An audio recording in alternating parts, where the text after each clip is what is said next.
Breaking news. Welcome to today's headlines. A man who sold his country to the British for 865,000 euro in 1899.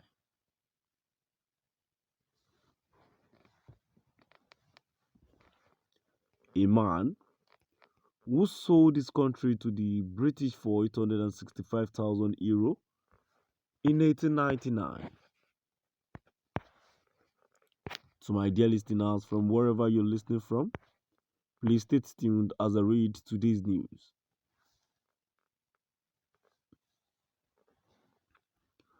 This is the story of the first oil war,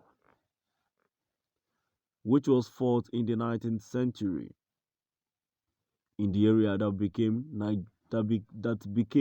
Nigeria.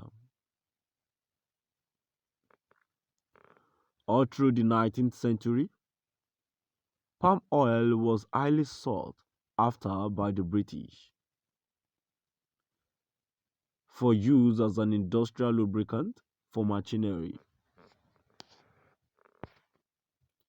Remember that Britain was the world's first industrialized nation, so they needed resources such as palm oil to maintain that.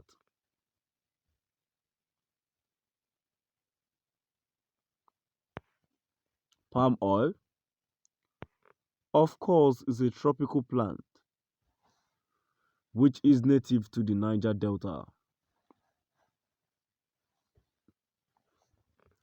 Malaysia's dominance came a century later. By 1870, palm oil had replaced slaves as the main export of the Niger Delta, the area which was once known as the Slave Coast. At first, most of the trade in the oil palm was uncoordinated, with natives selling to those who gave them the best deals. Native chiefs, such as former slave Jajar of Okpobo, became immensely wealthy because of oil palm. With this wealth came influence.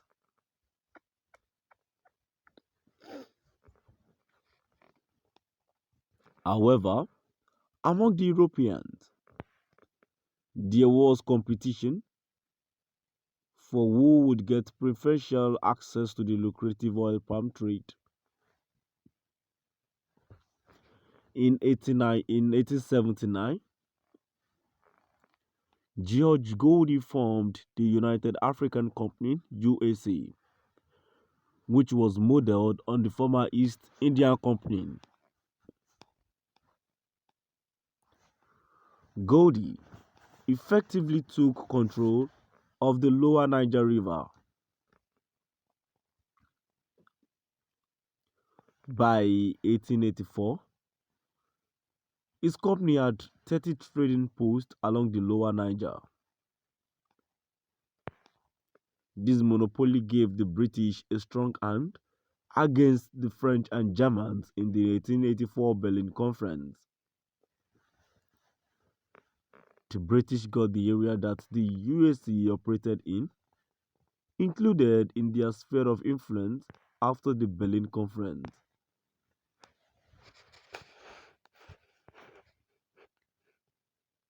When the British got the terms they wanted from our Europeans, they began to deal with the African chiefs.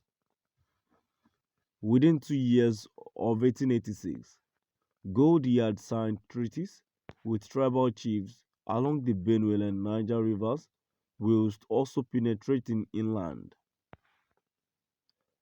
This move inland was against the spirit of verbal agreement that had been made to restrict the organization's activities to coastal regions.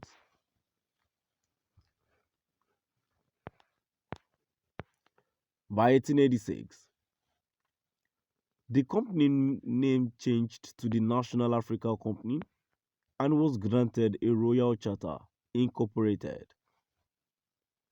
The charter authorized the company to administer the Niger Delta and all lands around the banks of the Benue and Niger rivers.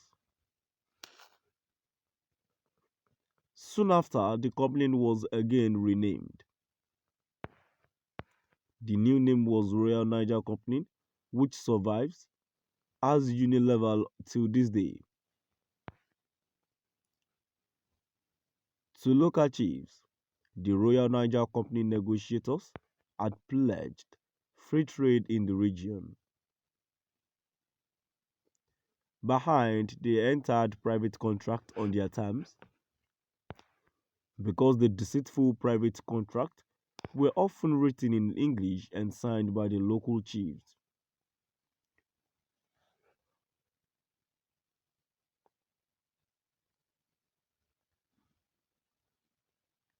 The British government enforced them.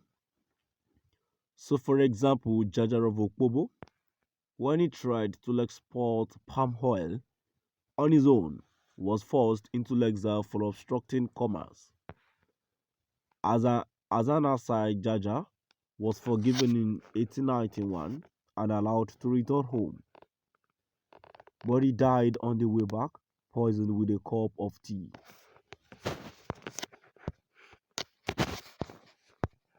Seeing what happened to Jaja, some other native rulers began to look more closely at the deals they were getting from the Royal Nigeria Company.